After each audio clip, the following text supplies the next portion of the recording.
Your commentator is James Coy.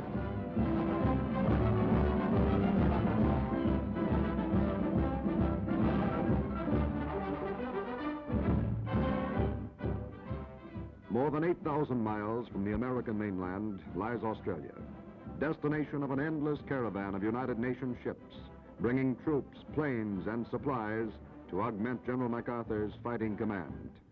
Convoys splashed through the perilous Jap-infested waters, great armadas bringing to the land down under a massive flood of manpower and mechanized might to carry the war to the enemy.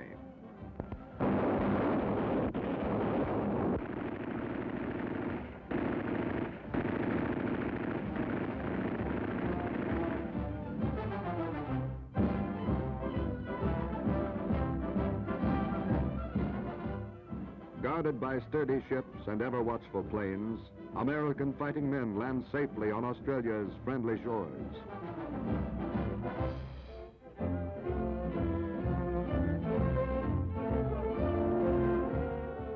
Buddies on sight, the Yank and the Aussie.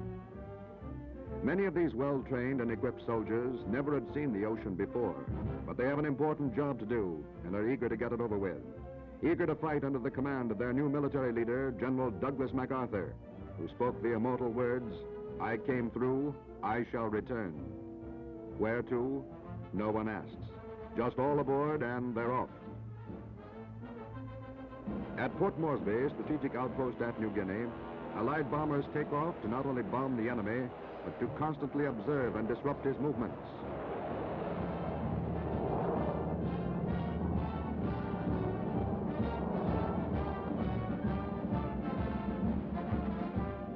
Here's a bomber returning without landing gear. This American plane's hydraulic system has been damaged by the enemy. Can he pancake down to a safe landing? What's the remarkable feat of this skillful Yankee pilot?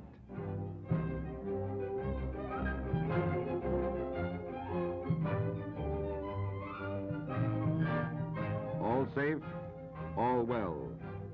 And a handshake from the general for a gallant son of Uncle Sam. First Australian town to be hit by the Japanese is the northern port of Darwin, with a population of about 5,000. Bombed again and again by the enemy attempting to gain a foothold, the city was peppered with fragmentation bombs designed to inflict casualties, usually at troop concentrations. Always on the alert, the defenders of Darwin are quick to take to their gun emplacements, camouflage shelters which are difficult to detect from the air.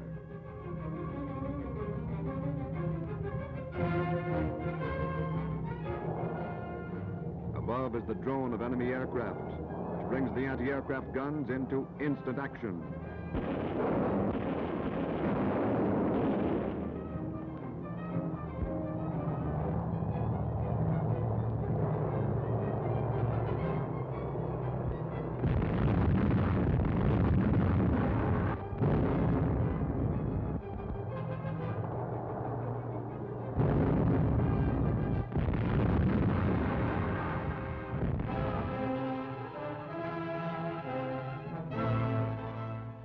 Directly to the east of Darwin, off the northern coast of Australia, lies the Coral Sea. It is here for the first time in this war that the American and Japanese navies come to grips in a major action. In the very center of the Coral Sea, the two task forces meet in mortal struggle.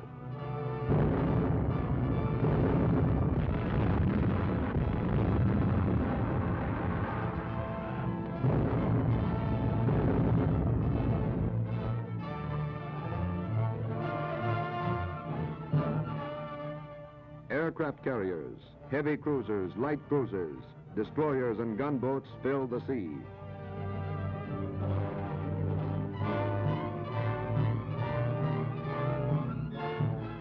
While airplanes drone their way into the skies.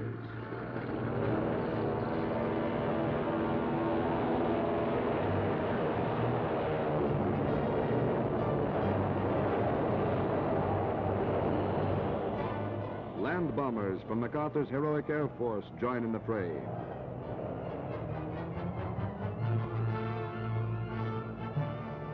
Below decks, Yankee pilots receive final instructions, each eager to take off to meet the enemy shot for shot.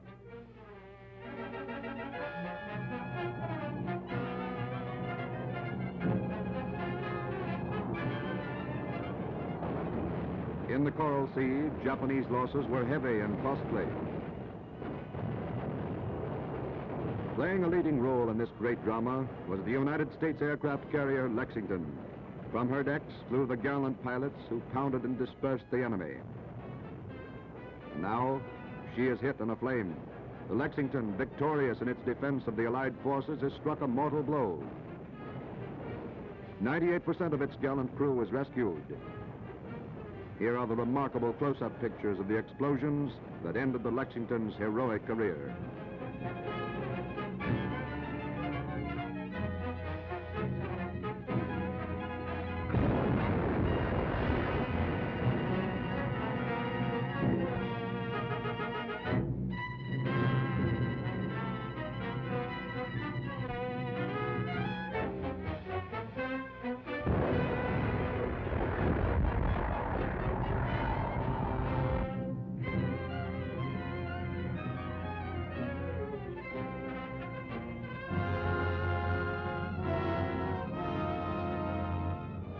Hardly had the din of guns been hushed in the Coral Sea when the Battle of Midway blazed forth in all its mighty fury.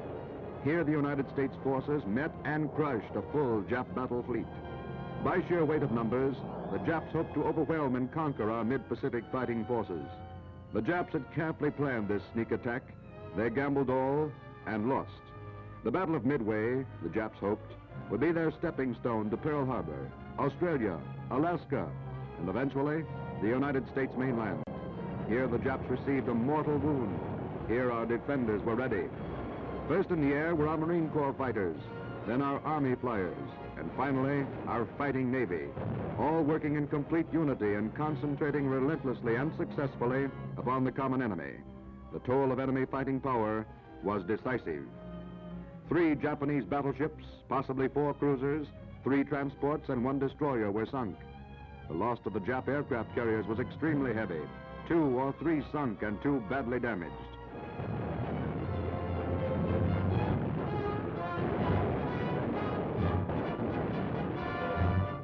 On this Allied bomber can be seen part of the destruction wreaked upon the enemy. As the Jap fleet turned about, battered and beaten, the Battle of Midway became America's outstanding success, and one that may decisively change the balance of striking power in the Western Ocean.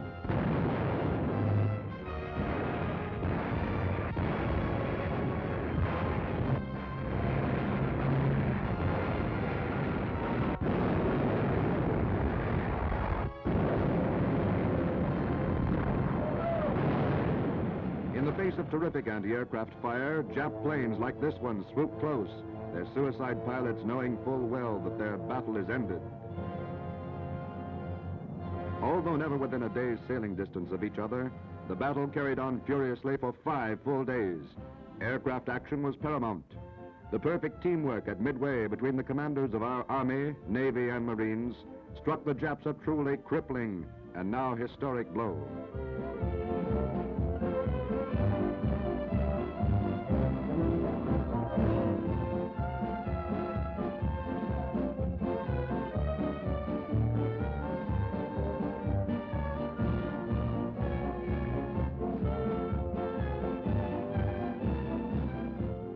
To the Navy goes America's profound thanks and admiration.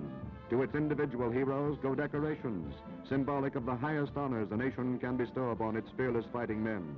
And to the Marines and our Army men goes a nation's heartfelt gratitude. United as one great force, they will repeat the triumphs of Coral Sea and Midway in the mighty battle still ahead. A battle that will go on until victory is won.